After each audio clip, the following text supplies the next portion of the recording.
Good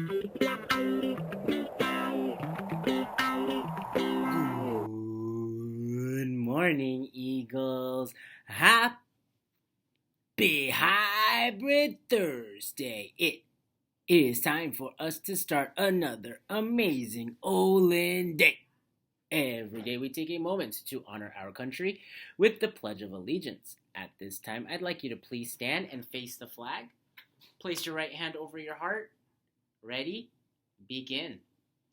I pledge allegiance to the flag of the United States of America and to the republic for which it stands, one nation, under God, indivisible, with liberty and justice for all.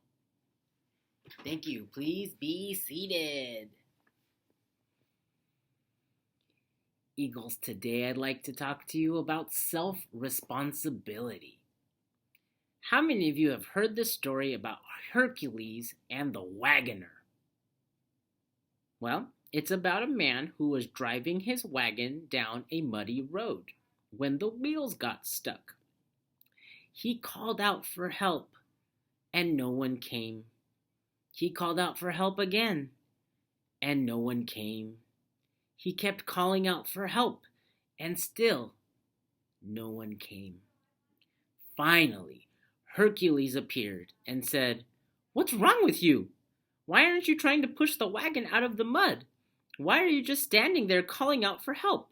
You cannot expect others to help you when you are not trying to help yourself." The wagoner then put his shoulder to the wheel and pushed his way out of the mud. This reminds me of a proverb. If you want a helping hand, first look to the end of your own arm. What's the point of these stories? Well, try to remember this. It's good to ask for help when you need it. But before you ask for help, make sure you are really trying to help yourself first. That way people will know that you are putting your best effort forward first, and they'll be more willing to help you. So, again, look to yourself first. See if you can do it on your own, then ask for help. It's a good idea that I think all of our Eagles can definitely follow. Today's featured lunch item is your choice of rotini with meat sauce or a Galaxy cheese pizza. Yummy! Thank you, Food Services staff, for providing the children in Brea with delicious and nutritious meals.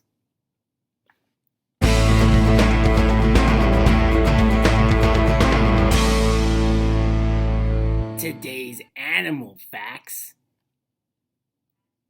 are about the muskrat. Look at that guy. I've got a bunch of pictures of muskrats so you can see what they look like. There it is standing up.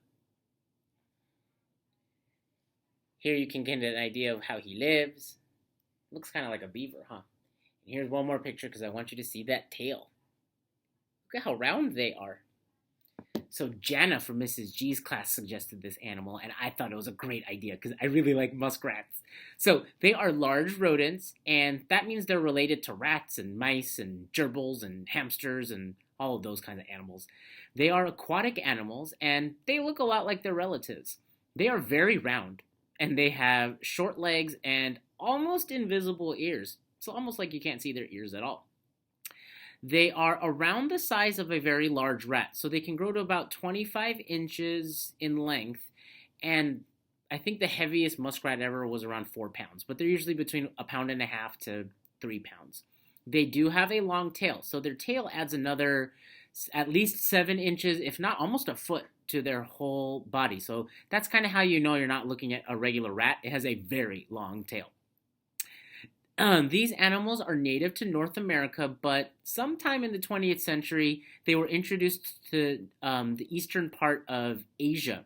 The eastern part of Europe.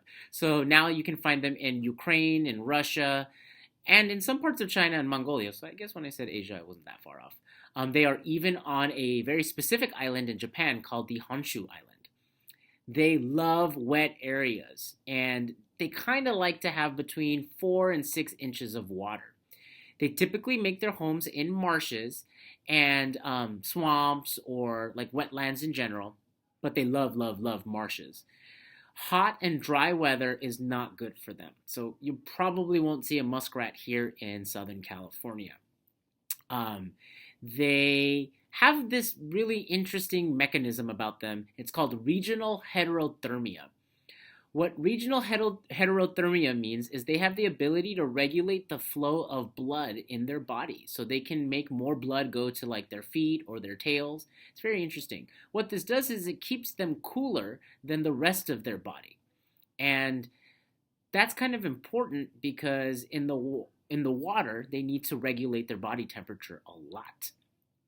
They love to burrow, but they also build what's called a lodge out of brush and vegetation, cattails, stuff like that. These lodges can clog up waterways, so that little rat looking thing can make a river or a stream stop flowing. Pretty cool, huh? Which can annoy human beings, by the way. We're not big fans of that. Um, they are very social animals, and they live in very large families, and these families can get kind of territorial. They communicate with one another, and they mark their territory with a secretion that comes from their glands, and we call that secretion musk. Interesting, right? The scent that comes from their musk serves as a warning to intruders that this is the family's area and other muskrats should not come around. They are not picky eaters. In fact, they will even eat them other parts of their family. So they are kind of like cannibals. It's kind of not fun to think about that. But before they resort to cannibalism, they eat vegetation like water lilies, roots, cattails, and pondweed. They also eat snails and mussels and salamanders and shrimp and fish, and they've even been seen eating birds. They like to eat. Um, they're very big eaters. Let's be honest. You don't get that round if you don't eat a lot, and they eat a lot. They eat about a third of their body weight every single day to give you an idea of how much they eat. So that's a lot. They need a large supply of food because of how much they eat. So they usually don't travel very far. They kind of just stay within 150 feet of their homes and try to eat everything in that area. So they're interesting little animals. But that is enough about muskrats. It's time for me to go and for you to learn. Let's soar, Olinda, and make it a great day. Fly by, eagles.